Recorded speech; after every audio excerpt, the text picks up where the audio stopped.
تو ہم لوگ پتہ نہیں کس ایرا میں ہے ابھی بھی, اسٹون ایج میں کہہ لیں یا کیا ہے, کہ اتنی ہر پروگرام میں اب تو میڈیا ماشاءاللہ سے بہت ہر جگہ پہ اویئرنیس پروگرامز آتے ہیں, میڈیکل ٹاکس ہوتی ہیں, مگر یہ کہ ہم اس کو چینل کو تبدیل کر دیتے ہیں, ہم سنتے نہیں ہیں یہ والی باتیں کہ ڈاکٹر تو ہر وقت یہی باتیں کرتے رہتے ہیں, ٹیسٹ کراؤ, علاج کراؤ, ٹیسٹ کراؤ, علاج کراؤ, تو ہم ان چیزوں کی طرف اوپر فوکس نہیں ہے. سیکنڈلی, جب جس زمانے میں ہم اسکول میں تھے, اسکول بہت بڑے ہوتے تھے, پلے گراؤنڈز ہوتے تھے, کھیلنا کودنا, اسپورٹس ویک 1 ویک آپ کا پورا کھیل کود چل رہا ہے, ڈیلی آپ کی جو ہے وہ صبح میں پریڈ ہوتی تھی, پی ٹی ہوتی تھی.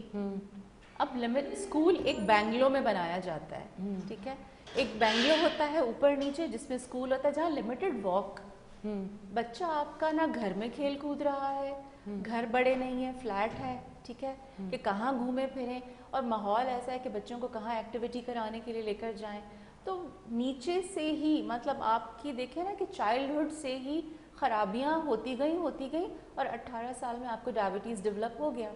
اچھا مجھے ڈاکٹر صاحبہ یہ بتائیں, یہ تو چلیں بہت ساری باتیں ہم کریں, ایک بات جو میرے ذہن میں ہے, جو میں نے عموماً سوچی ہے, مطلب کبھی نہیں, کبھی کسی بھی شو پہ, میں مارننگ شو بھی کر رہی ہوں, ہیلتھ کا شو بھی کر رہی ہوں, پر آج میرے ذہن میں آ رہا ہے کہ ہمیں وہ باتیں یاد ہیں, وہ جو دادی کی نانی کی جو سٹوریز ہوتی تھی جو ہم سنتے تھے, تو کہیں نہ کہیں ہم یہ باتیں بھی بچپن میں اپنے بڑوں سے سنتے تھے کہ جیسا ماں کھاتی ہے جب وہ پریگننٹ ہوتی ہے تو بچہ ویسا ہوتا ہے. تو کیا عورت پریگننسی میں اپنی فوڈ جو ایکٹیویٹیز ہوتی ہیں یا وہ جس طرح کا کھانا, ہیلدی ایکٹیویٹیز نہیں کرتی, کیا بچے کو وہاں سے بھی ڈائبٹیز ہو سکتی ہے اگر ماں بہت زیادہ میٹھا, کولڈ ڈرنک وغیرہ, یا نیند نہ رات کا لینا اور اس طرح کی چیزیں کرنا, یا پھر پریگننسی میں وہ پریشان رہتی ہے, وہ کیا وہ بھی بچے پہ اثر, تھوڑا سا اس بارے میں, کیونکہ بہت ساری بچیاں اگر اس چیز سے گزر رہی ہیں تو تھوڑا خیال رکھیں. اس چیز کا تو بہت زیادہ وہ ہے. دیکھیں ہم جب کوئی خاتون پریگننٹ ہوتی ہے تو فرسٹ ویک سے ہی جب پتہ چلتا ہے کہ جی پریگننسی ہے, تب سے سیریز آف ٹیسٹ ہوتے ہیں, ان کو ڈائٹ, ایکسرسائز, تمام چیزوں کا سمجھایا جاتا ہے, ٹھیک ہے. اب ہوتا یہ ہے عموماً کہ باہر کے ملکوں میں تو باقاعدہ آپ کو پریگننسی کے دوران بھی ایکسرسائزز بتائی جاتی ہیں, آپ کو واک بھی کرنا ہے, آپ کو ایکسرسائز بھی کرنا ہے, آپ کو یوگا بھی کرنا ہے, ٹھیک ہے, اور آپ کی کیا کیا ڈائٹ اور آپ کا لائف سٹائل کیسے ہونا چاہیے. ایون دو کہ کہا جاتا ہے کہ جب آپ پریگننٹ ہو تو میتھس زیادہ کریں تاکہ آپ کا بچہ ذہین پیدا ہو, ٹھیک ہے. تو یہ چیزوں کی لیکنگ ہے, اور اس چیز کے اوپر ہم لوگوں کو واقعی میں پروگرامز کرنے چاہیے کہ ڈیورنگ پریگننسی آپ کو کیسا لائف سٹائل اپنانا چاہیے کہ وہ جینیٹک آپ کا میک اپ خراب ہو گیا نا during pregnancy, it will affect the child health. جب بچہ پیدا ہوگا تو اس کا پیدا ہوتے ساتھ ہی اس کے ہارمونز امبیلنس ہوں گے. اچھا ڈاکٹر صاحب, اب آپ نے کہا کہ آپ پاکستان سے باہر دیکھیں تو یوگا, ایکسرسائز, یہ ساری چیزیں, واک, یہاں تو پریگنینسی کے سٹارٹ میں ڈاکٹر کہہ دیتی ہیں بیڈ ریسٹ, اس پہ کیا کہیں گے؟ بیڈ ریسٹ, کچھ جو بیماریاں ہوتی ہیں میں نے 99% لڑکیوں کو یہی سنا. ایگزیکٹلی. اب وہی بات ہے نا کہ ہم لوگوں کی ایک ہے کہ جی بیڈ ریسٹ کرنا ہے. کیوں بیڈ ریسٹ کرنا ہے؟ آپ اپنے آپ کو ایکٹیو رکھو, ٹھیک ہے.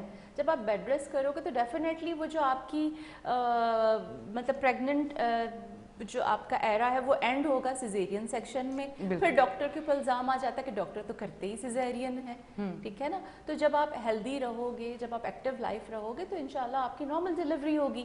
اچھا ڈاکٹر صاحب, آج میں وہ سوال پوچھ رہی ہوں جو شاید میں کسی حکیم سے پوچھتی تو وہ کہتے بالکل, اور آپ سے پوچھوں گی تو جواب کچھ اور ہوگا, کہ یہ جو ڈائبٹیز مرض ہے کیا یہ ختم ہو سکتا ہے؟ اس کا کوئی ایسا علاج ہے کہ اس کے بعد یہ بیماری کبھی نہ ہو؟ کوئی ایسا آپریٹ کروا سکتے ہیں آپ؟ کوئی میڈیسن ایسی ہے کہ جس سے آپ دوبارہ یہ مرض آپ کو نہیں ہوگا؟ بالکل. باہر کے ملکوں میں ایک تو پینکریاز کا ٹرانسپلانٹ, اس کے اوپر کام چل رہا ہے, ٹھیک ہے. اگر آپ پینکریاز کا ٹرانسپلانٹ کرائیں تو ختم ہو سکتا ہے.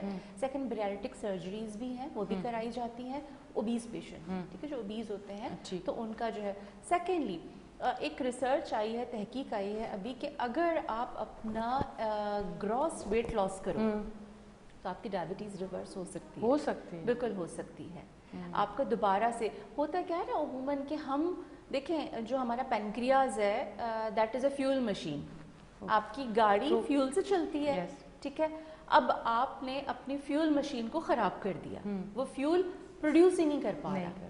جب وہ فیول پروڈیوس نہیں کرے گا تو آپ کی جو گاڑی کا انجن خراب, گاڑی خراب. جب فیول ہی نہیں بن رہا تو آپ کی باڈی کیسے کام کرے گی؟ آنکھ, دل, دماغ, آپ کی شریانیں, امیونٹی, امیون سسٹم سب ڈیمیج ہو جائے گا. تو وین یو اسٹارٹ ورکنگ, ٹھیک ہے, آپ اپنی باڈی کو دوبارہ سے واپس لے کر آؤ گے, اپنا لائف اسٹائل اچھا کرو گے, ویٹ لاس کرو گے, یہ سارے جنک فوڈ جو ساری چیزیں ختم کرو گے, تو آپ کا پینکریاس دوبارہ کام کر سکتا ہے.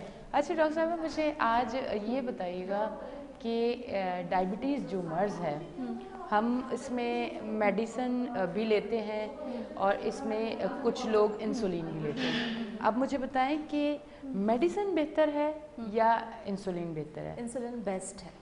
انسولین کا کوئی سائیڈ افیکٹ نہیں ہے. اور سیکنڈلی, اگر اسٹارٹ آف دا ڈائبٹیز کے اوپر ہی اگر انسولین شروع ہو جائے تو بہت جلدی ریکوری کے چانسز ہوتے ہیں. ٹھیک ہے, اب ظاہر سی بات ہے, ایک دوا سے آپ کی دوسری دوا, تیسری دوا, 4 دوائیوں تک آپ جا سکتے ہیں, 4 ٹیبلٹس پہ جا سکتے ہیں. اگر آپ انسولین شروع میں ہی اسٹارٹ کر دیتے ہیں تو آپ کا پینکریاس کو ریسٹ ملتا ہے اور وہ دوبارہ سے انسولین بنانے کی کیپیبلٹی اختیار کر سکتا ہے.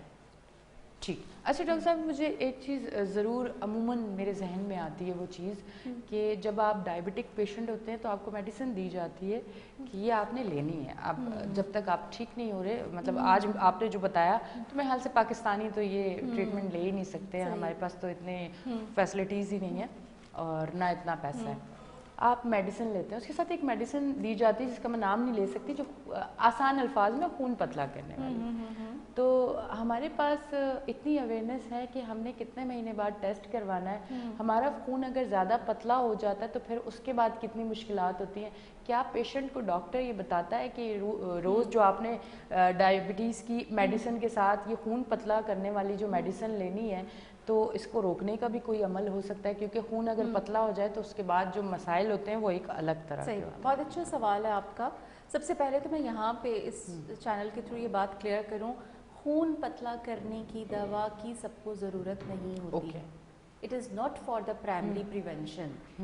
اگر آپ کو کارڈیو ویسکولر ڈیزیز ہے, دل کی کوئی عارضہ ہے, آپ کو اسٹروک ہے یا آپ کو کوئی اور بیماری ہے. پر ڈاکٹر صاحب کہتے ہیں کہ اگر آپ ڈائبٹک پیشنٹ ہیں تو کلاٹس بننا شروع ہو جاتے ہیں اور آپ ہارٹ پیشنٹ بھی ہو سکتے ہیں. ضروری نہیں. اگر آپ کی شوگر اچھی ہے, آپ کی شوگر بالکل ویل مینٹینڈ ہے, تو آپ کو دل کا عارضہ نہیں ہوگا. یہی تو ہمارا رونا ہے.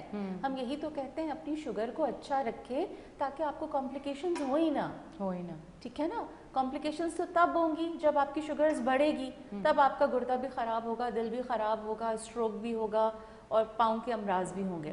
جب آپ اپنی شوگر کو اچھا لے کر چلو گے تو کوئی پرابلم نہیں ہوگی. ٹھیک ہے, آپ کا HbA1c ود ان رینج ہوگا. HbA1c 3 مہینے کی شوگر کا ٹیسٹ ہوتا ہے جو کہ ایوریج بتاتا ہے کہ آپ کی شوگر اچھی چل رہی ہے یا نہیں اچھی چل رہی.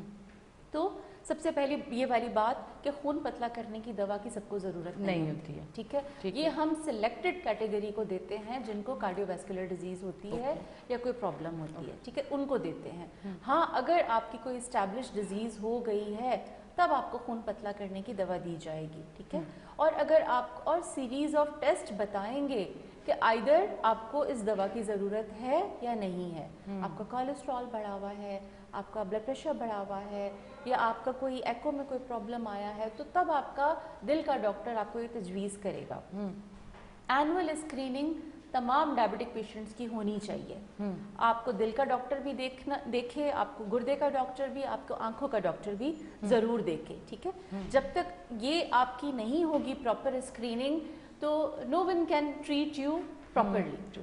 اچھا, اب ڈاکٹر صاحبہ جب آپ ڈائبٹک پیشنٹ ہو جاتے ہیں تو پھر اس کے بعد آپ کو بہت کیئر کرنی پڑتی ہے. آپ کو جو شوز پہننے ہیں وہ بہت سافٹ, آپ کو کوئی چوٹ نہ لگے, اور اگر چوٹ لگ جائے تو آپ کتنا بھی اچھا ٹریٹمنٹ لے لیں وہ زخم بھرے گا اور اس کے بعد پھر خراب ہوگا. اس کی کیا وجہ ہے کہ آپ کا لبلبہ کام اچھا نہیں کر رہا, یا اس کی کیا وجہ ہے کہ بلڈ کی کوئی ایسی پرابلم ہے, یا اس کی کیا وجہ ہے کہ آپ کی شوگر جو ہے وہ ہائی ہے؟ کیا ریزن ہو سکتے ہیں؟ یا شوگر ایک ایسی بیماری ہے کہ پھر اس کے بعد سمجھے کہ انبار لگ جاتا ہے, یہ خطرناک بیماری ہے.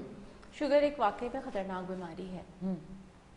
جب آپ کی بلڈ گلوکوز لیول بڑھا ہوا ہوگا تو آپ کی جو ویسلز ہوتی ہیں ٹھیک ہے شریانیں آپ کو کوئی بھی زخم لگتا ہے تو وہ کیسے ٹھیک ہوتا ہے کیونکہ آپ کی شریانیں کام کر رہی ہیں آپ کا گندا خون واپس جا رہا ہے صاف خون آپ کو پہنچ رہا ہے اور آپ کا زخم 2 سے 3 دن میں ہیل ہو رہا ہے.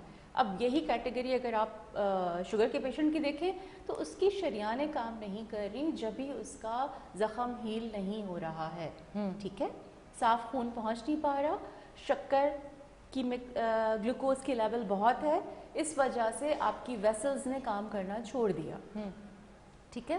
نمبر 2 امیونٹی ظاہر سی بات آپ کی امیونٹی بہت ویک ہے تو اگر آپ اپنا زخم ٹھیک کرنا چاہتے ہیں تو آپ کو اپنا بلڈ گلوکوز لیول نارملائز کرنا ہوگا. اگر وہ آپ نارملائز نہیں کرو گے آپ کا زخم نہیں بھرے گا ٹھیک ہے. سیکنڈ بات یہ کہ زخم بھر بھی جاتے ہیں ٹھیک بھی ہو جاتے ہیں جو پیشنٹ پراپر کمپلائنس دکھاتے ہیں. پاؤں کے جوتے کی آپ نے بات کی تو جوتے کا تو بہت ہی زبردست رول ہے. آپ کے پراپر شوز ہونے چاہیے ایل فٹڈ شوز نہیں ہونے چاہیے تنگ جوتے نہیں ہونے چاہیے لائک ہم لوگوں کا کامن ہے پشاوری چپل پہننا ٹھیک ہے ننگے پاؤں گھر میں چلنا کہ کارپٹس ہیں آپ کی کوئی کیونکہ آپ کے پاؤں سن ہے آپ کو اگر نہیں پتہ چلے گا آپ کو کوئی کیل چبھے گا کانٹا چبھے گا. ہم لوگ کے ہاں ایک یہ ہے کہ جی گھاس پہ ننگے پاؤں چلو آنکھوں کی بینائی ٹھیک ہوتی ہے. آئی ڈونٹ نو میں نے کسی کی ٹھیک ہوتے نہیں دیکھی اب تک اتنی میرے میڈیکل پریکٹس میں ٹوٹکے بھی تو ہیں ہاں ایگزیکٹلی تو وہ کوئی آپ کو وہاں پہ کانٹا چبھ گیا آپ کو نہیں پتا چلا تو یہ چیزوں کو آپ کو دیکھنا ہے پراپر. آپ اپنے شوگر کے ڈاکٹر کے پاس پراپر وزٹ کریں آپ کے فٹ کا معائنہ کریں گے وہ آپ کو بتائیں گے کہ آپ کو کس طرح کے جوتے پہننے چاہیے. ڈاکٹر صاحب چائے میں چینی نہیں لینی شوگر بڑھ جائے گی. جس فوڈ میں اگر گلوکوز زیادہ ہے یہ بھی ہمیں پتہ ہونا چاہیے کیونکہ وہ لیول بڑھے گا تو شوگر بڑھے گی. صرف ہمارا مقصد کیا ہوتا ہے ہماری جو سوچ ہے میں وہ آپ کو بتا رہی ہوں اویئرنیس نہیں ہے نا اتنی زیادہ چائے پھیکی پینی ہے. ہاں ایگزیکٹلی. اس کے بعد آپ نے 3 نان کھانے ہیں آپ نے وہ سبزیاں کھانی ہیں آپ نے وہ چیزیں کھانی ہیں جس میں آپ کو یہ نہیں پتا کہ گلوکوز لیول اگر آپ کا بڑھے گا تو آپ کی شوگر بڑھ سکتی ہے. تو کس طرح کا فوڈ لینا چاہیے ڈائبٹک پیشنٹ کے لیے جو فوڈ ہے وہ جتنی بھی ڈائبٹک ویل اسٹیبلش او پی ڈی ہوتی ہیں وہاں پہ ڈائٹیشین بھی موجود ہوتا ہے جو کہ آپ کو بتاتا ہے کہ آپ نے کون کون سی چیزیں کھانی اور کون سی نہیں کھانی. اب مرغن غذاؤں میں تمام چیزیں وہ آ گئی بیکری آئٹمز آپ کو نہیں کھانا اس میں آپ کا پیٹیز سموسا رول سب شامل ہے کیونکہ وہ میدے کا بنا ہوا ہے. کچھ فوڈز ایسے ہیں جن میں ہائی گلائسیمک انڈیکس ہوتا ہے ٹھیک ہے تو وہ چیزیں آپ کو نہیں لینا ہے جس میں آپ کا گلائسیمک انڈیکس ہائی ہے ٹھیک ہے. آپ کو پھل سے ہم منع نہیں کرتے پھل آپ کھائیے مگر ماڈریٹ اماؤنٹ میں پھل کھائیے ٹھیک ہے. ہر چیز ایک لیول ایک اعتدال کے ساتھ کھائیے یہ نہیں کہ ہمیں اسلام میں بھی بتایا گیا. ایگزیکٹلی وہی بات ہے.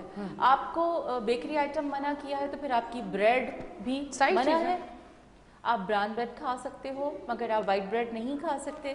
ہم لوگوں کا ناشتہ عموماً وائٹ بریڈ کے ساتھ ہی ہوتا ہے تو یہ چیزوں کا خیال رکھنا پڑے گا تو جب بھی شوگر آپ کی کنٹرول رہے گی. تھینک یو ڈاکٹر صاحبہ آپ تشریف لے کے آئیں بہت اچھا لگا اور کافی اویئرنیس یقیناً ہمارے دیکھنے والوں کو ملی ہے. Thank you very much.